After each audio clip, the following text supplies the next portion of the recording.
Next करते हैं coagulants and anticoagulants को। तो कोएगुलेटिंग एजेंट्स क्या होते हैं, मतलब वो ड्रग्स जो कोएगुलेशन को प्रमोट करेंगे, एक क्लॉट बनाने को प्रमोट करेंगे, ठीक है। ब्लड कोएगुलेंट्स जिनको हम हीमोस्टेटिक एजेंट्स भी कहते हैं, क्योंकि क्लॉट बन के क्या होगा, ब्लीडिंग स्टॉप हो जाएगी, तो हम इनको हीमोस्टेटिक एजेंट्स कहते हैं, are the substances that promote blood clotting to control bleeding. They act by enhancing the coagulation cascade और सप्लाइंग एसेंशियल क्लॉटिंग फैक्टर्स। ये कोएगुलेंट्स वर्क कैसे करें, कोएगुलेशन कैस्केड को इनहेंस करके, वो पूरा जो तुम्हें पता है वो पाथवेज जो फॉलो करते हैं क्लॉटिंग फैक्टर्स, उनको इनहेंस करवा के। क्लासिफिकेशन हमारे पास 3 टाइप्स के होते हैं कोएगुलेंट। सिस्टेमिक कोएगुलेंट जो पूरी बॉडी के अंदर जाकर वक्रे वक्रे मैकेनिज्म से कोएगुलेशन को इनहेंस कर रहे हैं। लोकल हीमोस्टेटिक्स जो हम उसी जगह पे टॉपिकली लगाते हैं और वहाँ पर वो ब्लीडिंग को स्टॉप कर रहे हैं। एंड थर्ड जो ब्लड प्रोडक्ट्स नॉर्मली हम ट्रांसफ्यूज कराते हैं और उसमें सारे क्लॉटिंग फैक्टर्स चले जाते हैं। तो systemic, local and blood products. Systemic में आते हैं विटामिन के, प्रोटामिन, सल्फेट, ये दोनों क्या करेंगे, दे विल प्रमोट सिंथेसिस और न्यूट्रलाइज एंटी कोएगुलेंट्स। क्लियर है, जो क्लॉटिंग फैक्टर्स की सिंथेसिस को प्रमोट करेंगे या एंटी कोएगुलेंट्स को ही न्यूट्रलाइज कर देंगे, वो तुम्हें पता है क्योंकि ये दोनों हेपरिन एंड वारफरिन के एंटीडोट भी तो है। लोकल हीमोस्टेटिक्स जिनको हम स्टिप्टिक्स भी कहते हैं, इनमें आते हैं thrombin, fibrin, sealants, gelatin, sponge, adrenaline, thromboplastin, tannic acid, ये हम लोकली अप्लाई करते हैं। They act directly at the bleeding site to form a clot, वहाँ पर डायरेक्टली एक्ट करके वहाँ पर फिब्रिन की मदद से क्लॉट बनाकर ब्लीडिंग को स्टॉप कर देंगे। फिर आते हैं ब्लड प्रोडक्ट्स जैसे फ्रेश फ्रोजन प्लाज्मा या क्रायो प्रेसिपिटेट जो हम ट्रांसफ्यूज कराते हैं। ये क्या हमारी बॉडी में क्लॉटिंग फैक्टर्स को प्रोवाइड करवाते हैं बॉडी को। एंड जैसे फैक्टर 8, फिब्रिनोजन, इनको क्लॉटिंग फैक्टर्स आएंगे, क्लॉटिंग कैस्केड जो है प्रॉपरली कोएगुलेशन कैस्केड फॉलो होगा, ब्लीडिंग स्टॉप हो जाएगी। क्लियर, मैकेनिज्म ऑफ एक्शन समझते हैं। 4 मैकेनिज्म हैं। तो सबसे पहले हमने कोएगुलेंट्स लिया, they will promote blood coagulation, but वो सर्टेन मैकेनिज्म फॉलो करेंगे, डिपेंड करता है हम दे क्या रहे हैं। अगर हम जैसे ब्लड प्रोडक्ट्स दे रहे हैं तो उसमें सारे क्लॉटिंग फैक्टर्स आ जाएंगे, तो they will replace the deficient clotting factors. For example अगर हम फैक्टर 8 या 9 कंसंट्रेट्स दे रहे हैं तो उनको ये रिप्लेस कर देंगे, जिससे क्या होगा, इंट्रिंसिक एंड एक्सट्रिंसिक पाथवेज दोबारा से प्रमोट हो जाएंगे और कोएगुलेशन होनी अच्छे से स्टार्ट हो जाएगी। ये तो अब पहला। अगर हम विटामिन के दे रहे हैं, एग्जांपल फाइटोमेनाडायोन विटामिन के1, अगर ये सिंथेटिक फॉर्म है ना विटामिन के सी जो बाहर से दे रहे हैं, तो फाइटोमेनाडायोन अगर दे रहे हैं, इट विल, क्योंकि तुम्हें पता है कि ultimately liver is the organ which is responsible for the production of clotting factors, और विटामिन के चाहिए होता है क्लॉटिंग फैक्टर्स की प्रोडक्शन के लिए। तो अगर विटामिन के देंगे, it will enhances the hepatic production of prothrombin and the factors responsible. So vitamin K will help the synthesis of factor 2, 7, 9 and 10. Ultimately liver ने produce करना है, but vitamin K ने उसको encourage करना है, enhance करवाना है।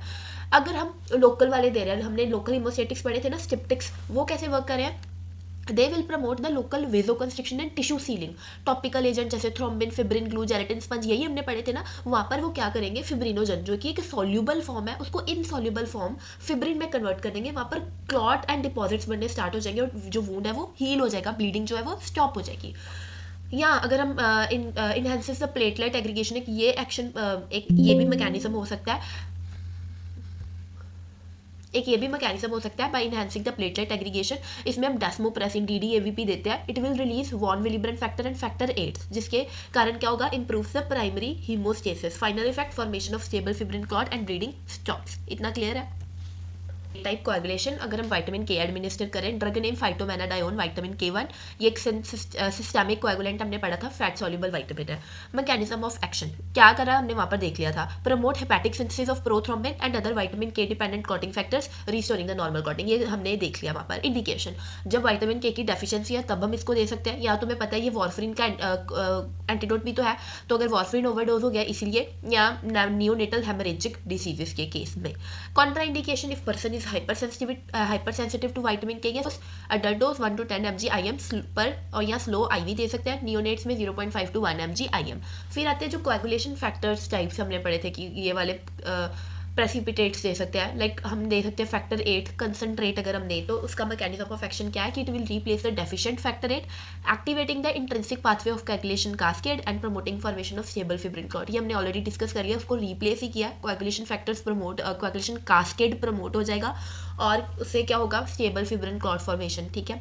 इंडिकेशन, हम कभी ये डेफिशिएंसी, पहले तो ये बताओ डेफिशिएंसी होती कब है, जब ये क्लॉटिंग डिसऑर्डर्स होते हैं like haemophilia, von Willebrand disease, तो बस वही इंडिकेशंस है। जब इनकी डेफिशिएंसी होती इन्हीं डिसीज कंडीशंस में है ना, तो तभी हम इसको देंगे। कॉन्ट्राइंडिकेशन, अगर पर्सन हाइपर सेंसिटिव है, या यूज्ड विद कॉशन अगर पर्सन को पहले थ्रोम्बोसिस हुई है तो। एडवर्स इफेक्ट, एलर्जिक और एनाफाइलेक्टिक रिएक्शन, थ्रोम्बोसिस, फीवर या chills. Dose 20 to 50 international units पर kg IV। लोकल या टॉपिकल कोएगुलेंट्स कैसे वर्क कर रहे हैं, ड्रग नेम अगर हम थ्रोम्बिन दे रहे हैं, क्लास ये एक लोकल हीमोस्टेटिक हमने देख लिया, क्या कर रहा था वहाँ पर फिब्रिनोजन को फिब्रिन में कन्वर्ट कर रहा था, लोकलाइज क्लॉट बन रहा था वहाँ पर और ब्लीडिंग स्टॉप हो रही थी। इंडिकेशन सर्जिकल कैपिलरी और पैरेन्काइमल ब्लीडिंग, डेंटल नेजल और माइनर वुंड ब्लीडिंग तो उसके इसमें वहाँ पर टॉपिकली अप्लाई कर देंगे ना, अगर फॉर एग्जांपल टूथ एक्सट्रैक्शन के बाद है तो वहाँ पर टॉपिकली अप्लाई कर देंगे। Contraindication hypersensitivity to thrombin should not be use in large vessels, क्यों, वहाँ पर रिस्क ऑफ एम्बोलिज्म हो सकता है। Adverse effect local irritation, allergic reaction and infection. Dose applied topically via sterile gauze or spray, 1000 to 5000 units per ml solution. This is the dose. ये combine indication contraindication है, इनको देख लो, same हमने एक बार discuss कर लिया, ये मैंने इसलिए लिखा था कि अगर तुम्हें स्पेसिफिक याद ना हो तो तुम इनसे भी देख सको, ये मोर देन इनफ है नहीं। And these are the adverse effect. वही थ्रोम्बोसिस हो सकती है, ज़्यादा डोज दे दिया क्या, लार्ज वेसल्स में अभी हमने देखा नहीं दे सकते। Hyper sensitivity, flushing, dizziness, headache, nausea, vomiting, abdominal pain या लोकल इरिटेशन हो सकती है अगर लोकल हीमोस्टेटिक यूज़ कर रहे हैं तो। फिर हम पढ़ते हैं एंटीकोएगुलेंट्स। एंटीकोएगुलेंट्स वो ड्रग होते हैं जो ब्लड क्लॉटिंग को प्रिवेंट करते हैं, ठीक है, या तो प्रिवेंट करें, मैं ये बोल रही हूँ तोड़ नहीं रहे, क्लॉट को तोड़ने का काम थ्रोम्बोलिटिक्स का होता है, बट क्लॉट बनने को प्रिवेंट करने का काम एंटीकोएगुलेंट्स का होता है। एक तो प्रिवेंट करते हैं, दूसरा फर्दर वो और बड़ा ना हो, एक उस चीज़ को रोकते हैं। क्लासिफिकेशन, एंटीकोएगुलेंट्स एक जो हमारी बॉडी में अंदर हम यूज़ करते हैं, यूज्ड इन विवो, दूसरा यूज्ड इन विट्रो, जो ब्लड वायल्स होती है, सैंपल वाली वायल्स होती है, उसमें ना जल्दी क्लॉट बन जाए, नहीं तो हम टेस्ट कैसे करेंगे, या उनमें अगर टेस्ट ट्यूब्स में हम यूज़ कर रहे हैं तो उसको यूज्ड इन विट्रो, वो उस क्लासिफिकेशन में आ जाएगा। हमें जो यूज़ करें वो पेरेंटरली भी कर सकते हैं, ओरली भी। पेरेंटरल में आते हैं indirect thrombin inhibitors, direct thrombin inhibitors. Indirect में heparin, low molecular weight heparin, direct में बिवालिरुडिन, लैपिरुडिन, एंड ओरल में कोमोरिन, डेरिवेटिव्स में warfarin, sodium bis hydroxy coumarin, indandione, phenindione. Direct 10 factor 10 inhibitors में rivaroxaban, oral direct thrombin inhibitors में dabigatran, etexilate. Vitro जो test tubes में use करते हैं heparin and calcium complexing agents. एक बात बताऊँ, अगर तुम्हें ये ऊपर वाले ये नहीं याद हो रहे, मैं चाहती हूँ फिर तुम डायरेक्टली याद रखो, पेरेंटल में हैपरिन, लो मॉलिक्यूलर हैपरिन, बिवालिरुडिन, लैपिरुडिन, ऐसे सीधा याद रख लो, इन ये बीच वाली चाहे छोड़ दो if you want. Mechanism action कि एंटी कोएगुलेंट्स वर्क कैसे करें। नॉर्मली क्या हो रहा था, जब ब्लड वेसल इंजरी होती थी क्लॉटिंग फैक्टर्स एक्टिवेट हो जाते थे, मतलब कोएगुलेशन कैस्केड जो एक्टिवेट हो जाता था, थ्रोम्बिन की फॉर्मेशन होनी स्टार्ट हो जाती थी। उसके बाद जब थ्रोम्बिन बन जाता था वो फिब्रिनोजन को फिब्रिन में कन्वर्ट करता था, which is an insoluble form जो आगे क्लॉट बनाता है, मेन चीज़। बट अगर हमने एंटी कोएगुलेंट दे दिया, फॉर एग्जाम्पल पहले हमने हैपरिन दिया, हैपरिन क्या करेगा, वारफरिन क्या करेगा, वो अलग अलग देखते हैं। हैपरिन ने क्या करना है, थ्रोम्बिन और फैक्टर 10 को इनहिबिट कर दिया, नो थ्रोम्बिन, फिब्रिनोजन फिब्रिन में कन्वर्ट ही नहीं होगा, ठीक है। अगर हमने वारफरिन दिया, वो क्या करेगा, inhibit the synthesis of vitamin K dependent factor, ना फैक्टर 2 ना फैक्टर 7 9 10, अगर ये है ही नहीं, कोई कोएगुलेशन कैस्केड होगा नहीं होगा, ब्लीडिंग स्टॉप ही नहीं होगी, ये वारफरिन ऐसे करता है। डायरेक्ट थ्रोम्बिन इनहिबिटर्स जैसे डेबिगेट्रन, वो डायरेक्टली थ्रोम्बिन को ब्लॉक कर दिया, no thrombin, fibrinogen to fibrin, no conversion. Direct factor 10A inhibitor जैसे रिवरोक्साबन, एपेक्साबन, ये डायरेक्टली 10A को ब्लॉक करता है। यही फैक्टर ये सारे फैक्टर चाहिए। फैक्टर 10 याद है ना, कॉमन पैथवे में मेन फैक्टर होता था, अगर वो आगे होता था तो फर्दर क्लॉटिंग होती थी। जो फैक्टर 10 था वो इंट्रिंसिक, एक्सट्रिंसिक, कॉमन, तीनों में लास्ट में वही बनता होता था, और लास्ट में उसी ने तो क्लॉट बनाना होता था, तो उसी को ही ब्लॉक कर दिया। उससे क्या होगा, ये सभी के कारण अब क्या हो गया, prevent conversion of fibrinogen to fibrin, no clot formation, stops the clot growth. Clear है, वो ये क्लासिफिकेशन प्लीज तुम अच्छे से देख लो, इसको इजीली किसी तरीके से याद करो, ये इंपॉर्टेंट है, वास्ट सी है।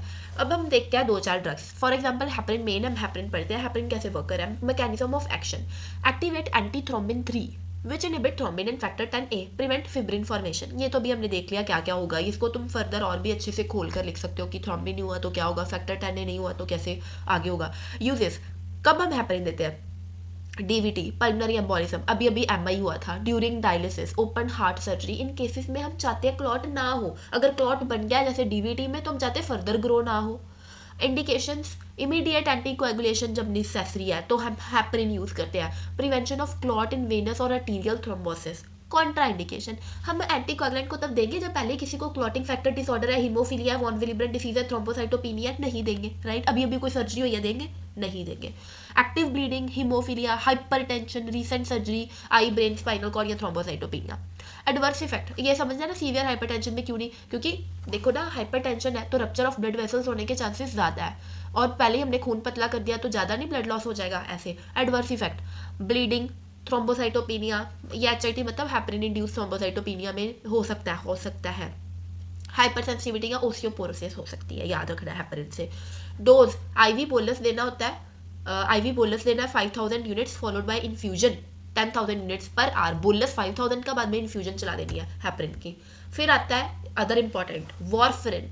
मैकेनिज्म ऑफ एक्शन इनहिबिट, ये कैसे वर्क कर रहा है? वो तो फिब्रिनोजन को फिब्रिन में कन्वर्ट ही नहीं होने दे रहा था फैक्टर 10A और थ्रोम्बिन को इनहिबिट करके। ये कैसे कर रहा है? वारफरिन विटामिन के के साथ है इसका, याद रखना, वारफरिन का विटामिन के साथ। इट इनहिबिट्स विटामिन के एपॉक्साइड रिडक्टेस, एक enzyme, reducing the synthesis of clotting factors. ये विटामिन के वाला जो एंजाइम है ना, उसी पे ये उसको इनहिबिट करा है। अगर वो एंजाइम नहीं होगा तो विटामिन के लिवर को कह नहीं सकेगा कि तुम क्लॉटिंग फैक्टर्स को प्रोड्यूस करो। तो जितने भी vitamin K dependent clotting factors हैं अब वो प्रोड्यूस नहीं होंगे। No clotting factor, no clot formation. Uses long term prevention of DVT pulmonary emboli, ये था इमीडिएट यूज के लिए अगर कोई इमरजेंसी है, बट ये हम वारफरिन तब देते हैं जब लॉन्ग टर्म प्रिवेंशन करवानी है डीवीटी पीई की। एट्रियल फिब्रिलेशन में हम क्यों देंगे? क्योंकि एट्रियल फिब्रिलेशन में क्या हो रहा है, हार्ट कांप रहा है, हार्ट वहीं पड़ा हुआ है, हार्ट कांप रहा है, ब्लड हार्ट के अंदर ही है, ना निकल पा रहा है ना कुछ हो पा रहा है, वहीं एस्टेसिस में है। तो हमें एंटीकोएगुलेंट देना पड़ता है ताकि वहां पर हार्ट के अंदर क्लॉट ना बन जाए। अगर हार्ट अच्छे से बीट कर रहा होता तो ब्लड आगे पीछे तो हो रहा होता, इस केस में तो हो ही नहीं रहा। या प्रोस्थेटिक हार्ट वॉल्व हुए हैं, तो हार्ट वाले केसेस में हम वारफरिन दे रहे हैं। Indication chronic anticoagulation after heparin therapy, होगी हेपरिन थेरेपी इमीडिएट यूज में हमने यूज कर लिया, बट अब फर्दर कोई कॉम्प्लिकेशन ना हो तब हम वारफरिन यूज कर रहे हैं, ठीक है। क्रॉनिक एंटीकोएगुलेशन थेरेपी पे जब हमने पेशेंट को रखना है तो वारफरिन पे रखते हैं। और for life long prevention of embolism, contraindication pregnancy, active bleeding, peptic ulcer हुए पड़े हैं, liver disease, alcoholism, adverse effect bleeding, skin necrosis, teratogenicity. Teratogenicity मतलब birth defects, GI upset, dose 2 to 10 mg orally daily. एक हम ये याद कर लेते हैं dabigatran. Mechanism of action directly, ये याद है ना हमने thrombin direct acting thrombin inhibitors में पढ़ा था, तो ये डायरेक्टली थ्रोम्बिन को इनहिबिट करेगा, थ्रोम्बिन नहीं तो फिब्रिनोजन फिब्रिन में कन्वर्ट नहीं होगा। Uses prevention of stroke and systemic embolism in non-valvular atrial fibrillation, treatment of DVT and pulmonary embolism. Indication alternative to warfarin with fewer monitoring needs, क्योंकि warfarin ऐसे याद करो थोड़ा स्ट्रॉन्ग है, डेबिगेटन में ज्यादा मॉनिटरिंग करने की जरूरत नहीं है, ठीक है। कॉन्ट्राइंडिकेशन एक्टिव ब्लीडिंग, वो तो सेम ही है। कॉन्ट्राइंडिकेशन एडवर्स इफेक्ट, डोज याद रख लो 150 mg orally twice daily. Uses clear हो गए ना? वही स्ट्रोक में नहीं, हम स्ट्रोक को प्रिवेंट करने के लिए, वही एम्बोलिक स्ट्रोक को प्रिवेंट करने के लिए फॉर एग्जांपल, या थ्रोम्बोटिक स्ट्रोक को प्रिवेंट करने के लिए एम्बोलिज्म में। ये combined indication contraindication, you can take the screenshot, हमने एक एक बार ही देख लिया, ठीक है। ये सेम एडवर्स इफेक्ट, ज़्यादा दे दिया एंटीकोएगुलेंट तो ब्लीडिंग होनी स्टार्ट हो जाएगी, नोज से ब्लीडिंग हो सकती है, गम ब्लीडिंग हो सकती है, हिमेटूरिया हो सकता है, थ्रोम्बोसाइटोपिनिया, प्रोराइटिस हो सकता है, टैकी हो सकता है, इंटरनल स्किन की ब्लीडिंग जैसे जीआई अपसेट, पेप्टिक अल्सर, ठीक है। अब हम पढ़ते हैं नेक्स्ट टॉपिक एंटीप्लेटलेट्स है। नेक्स्ट एंटीप्लेटलेट्स एंड थ्रोम्बोलिटिक्स है। तो एंटीप्लेटलेट्स कौन से ड्रग्स होते हैं? ऐसा नहीं है कि एंटीप्लेटलेट्स प्लेटलेट्स की प्रोडक्शन को स्टॉप कर देंगे। एंटीप्लेटलेट्स क्या करेंगे? प्लेटलेट एग्रीगेशन को नहीं होने देंगे। अगर प्लेटलेट एग्रीगेट ही नहीं हुई, क्लॉट बनेगा, ब्लीडिंग स्टॉप होगी, इसलिए मतलब ऐसे एंटीप्लेटलेट्स वर्क करते हैं। So these are the medication that prevent platelets from clumping together to form a blood clot, ठीक है। ड्रग्स इसमें हम पढ़ेंगे एंटीप्लेटलेट्स में aspirin, clopidogrel, cilostazol and ticlopidine. अब हम पढ़ते हैं मैकेनिज्म ऑफ एक्शन। देखो ब्लड वेसल इंजरी, जब नॉर्मली क्या होता था, ब्लड वेसल इंजरी हुई, प्लेटलेट्स एक्टिवेट हो जाते थे, एग्रीगेट होते थे, क्लॉट फॉर्म कर देते होते थे। बट जब हमने एंटी प्लेटलेट ड्रग्स दे दिए, जैसे फॉर एग्जांपल एस्पिरिन दिया, हर एक का वक्रा वक्रा मैकेनिज्म है। एस्पिरिन क्या करेगा? Aspirin will inhibit COX-1 enzyme. COX-1 मतलब साइक्लोऑक्सीजनेज, हमने पढ़ा हुआ है ना। ये एंजाइम इनहिबिट होगा तो थ्रोम्बोक्सिन A2 की सिंथेसिस भी कम हो जाएगी। थ्रोम्बोक्सिन A2 की सिंथेसिस अगर कम हुई तो प्लेटलेट एग्रीगेशन भी नहीं होगी। बस एस्पिरिन ने ये एज इट इज याद रखना पड़ेगा, COX-1 enzyme, thromboxane A2, no platelet aggregation, ठीक है। उन दोनों को इनहिबिट हो गए। COX-1 एंजाइम अगर इनहिबिट हुआ, थ्रोम्बोक्सिन A2 की सिंथेसिस भी इनहिबिट हो गई। अब आगे क्लोपिडोग्रिल क्या करता है? It will block ADP receptors on platelet surface. ADP receptors are very important to activate platelet aggregation. अगर वो रिसेप्टर्स को ही ब्लॉक कर दिया क्लोपिडोग्रिल ने तो स्टिमुलस ही नहीं मिलेगा, प्लेटलेट्स एग्रीगेट ही नहीं होंगे। बस ये सिंपल है। क्लोपिडोग्रिल में तुमने एक ही चीज याद रखनी है, ADP रिसेप्टर्स ब्लॉक हुए हैं। एस्पिरिन में तुमने COX-1 एंजाइम याद रखना है, ठीक है। सिलोस्टाजोल, ये हमने पढ़ा हुआ है ना, PDE, it will inhibit, PD मतलब फॉस्फोडाइएस्टीरेज। जब ये इनहिबिट होता है तो एक एंजाइम बढ़ जाता है, दैट इज CAMP। ये हमने पहले देखा है, CAMP बढ़ गया।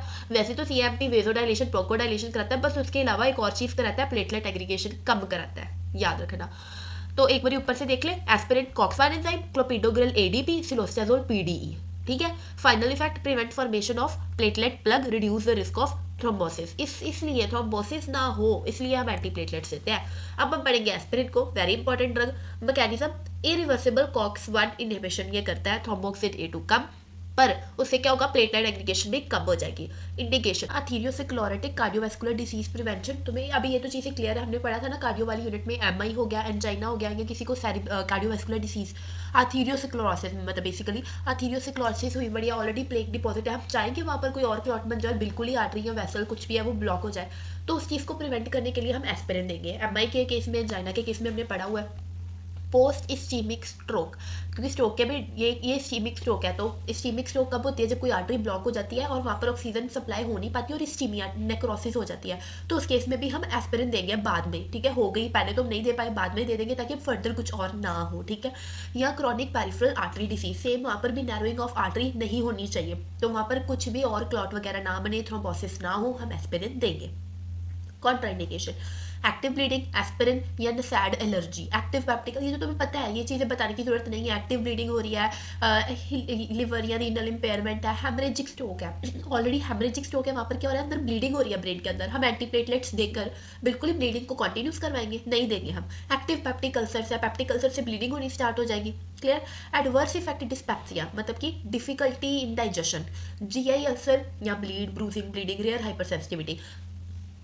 This is a dose, acute coronary syndrome में हम 150 to 325 mg chew once, then 75 to 100 mg daily, ऐसे करके ये स्टार्ट करा कि जिसको ACS था, ठीक है, एक्यूट कोरोनरी सिंड्रोम, जिसमें वही पेन होनी स्टार्ट हो जाती है, ठीक है, MI से पहले, या कोई वहाँ पर कोई भी थ्रोम्बोसिस हो रहा है कोरोनरी आर्टरीज में, तब जो पेन होती है हम उसको कहते हैं ना, तो कितना पहले उसको कहना है अगर तुम्हें अभी पेन हो रही है तो 150 to 325 mg वाली वो टैबलेट च्यू कर ले, और उसके बाद तुम्हें डेली इतना डोज लेना पड़ेगा, क्लियर है। क्रॉनिक प्रिवेंशन के लिए हम इतना डोज देते हैं।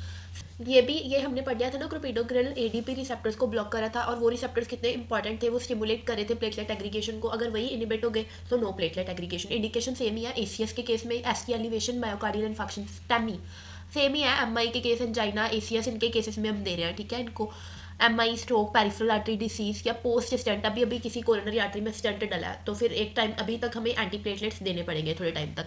Contraindication, active bleeding, intracranial haemorrhage, severe hepatic impairment, hypersensitivity, adverse effect bleeding, bruising, dyspepsia, rash, rare thrombocytopenia, adverse effect bleeding, bruising, dyspepsia, rash. Dose, loading dose है 300 to 600 mg वंस, उसके बाद maintenance dose 75 mg once daily.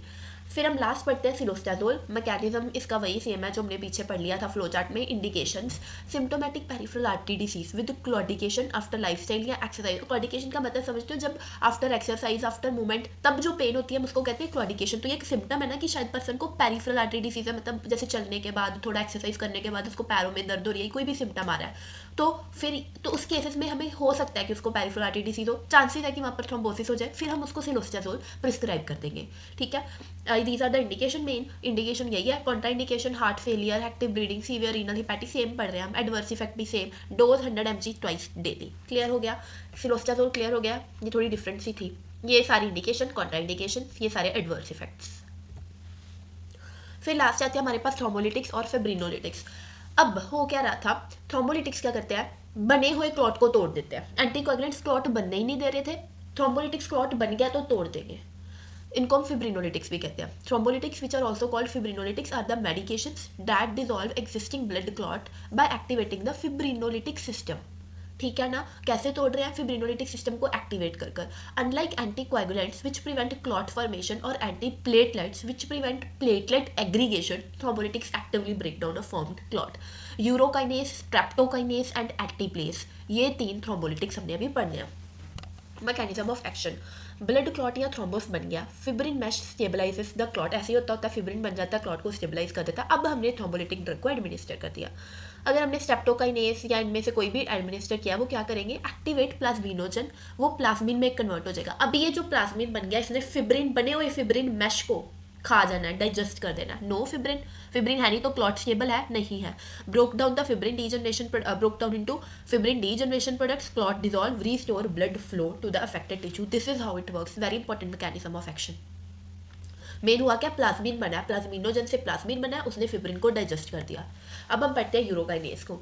Mechanism convert plasminogen to plasmin, plasmin digest fibrin, dissolve clot, ये तो same है। चलो indications बताओ कब हम थ्रोम्बोलिटिक्स देंगे, जब ऑलरेडी थ्रोम्बोस बन गया। किन केसेस में ऑलरेडी बना होगा? पल्मरी एम्बोलिज्म, भाई पल्मरी आर्टरीज में एम्बुलस बना हुआ है तब। मासिव डीवीटी पता है, डीप वेन थ्रोम्बोसिस हुई पड़ी है तब। ऑक्लूडेड सेंट्रल वेनस कैथेटर्स, हम जो आईवी कैनुलास बनाते हैं, सेंट्रल वेनस कैथेटर्स होते हैं, उनमें पता है कि वहाँ पर आगे क्लॉटिंग हुई पड़ी है, तो तब हम फ्लश कर देंगे इनको जितना भी अमाउंट होता है। या एमआई हुआ है अभी अभी, मायोकार्डियल इन्फार्क्ट हुआ है, ठीक है, इन्फार्क्ट बना है, तो वो किसी इसीलिए बना है, कोरोनरी आर्टरी ओक्लूड हो गई थी, हमें पता है एमआई हुआ है, तो मतलब वहाँ पर थ्रोम्बोस है, उसको तोड़ना पड़ेगा, थ्रोम्बोलिटिक देंगे।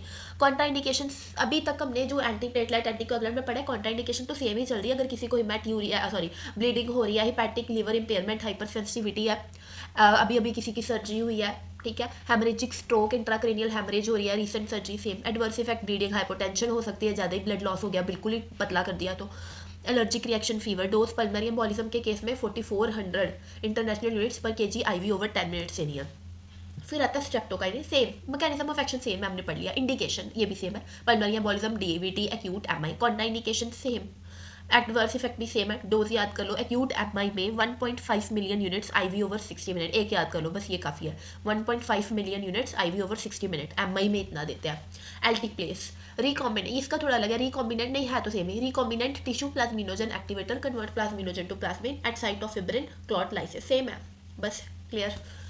इंडिकेशन एक्यूट एमआई वही, एक्यूट एस्कीमिक स्ट्रोक वही, इस्कीमिया हुआ है। इस्कीमिया का मतलब समझते हो ना, जब ऑक्सीजन डिमांड फुलफिल नहीं होती, तो वो क्यों नहीं हुई? क्योंकि ब्लड नहीं आया। ब्लड क्यों नहीं आया? क्योंकि क्लॉट ने ओक्लूजन की हुई थी, तो उस क्लॉट को डिजोल्व करना है।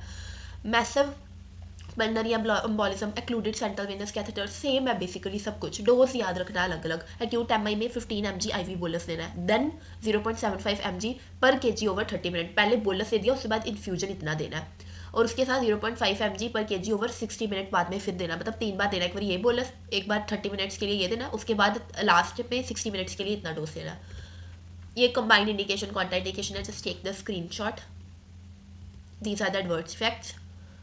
मेजर ब्लीडिंग अगर हो सकती है, अगर ज़्यादा ही थ्रोम्बोलिटिक्स दे दिए, इंट्राक्रेनियल हैमरेज, माइनर ब्लीडिंग जैसे गम, नोज या इंजेक्शन साइड से, हाइपोटेंशन हो जाएगी, माइनर से भी कोई ब्लड वेसल रप्चर हुई, सारा ब्लड बाहर, हाइपोटेंशन हो जाएगी। रीपरफ्यूजन रिदमियाज,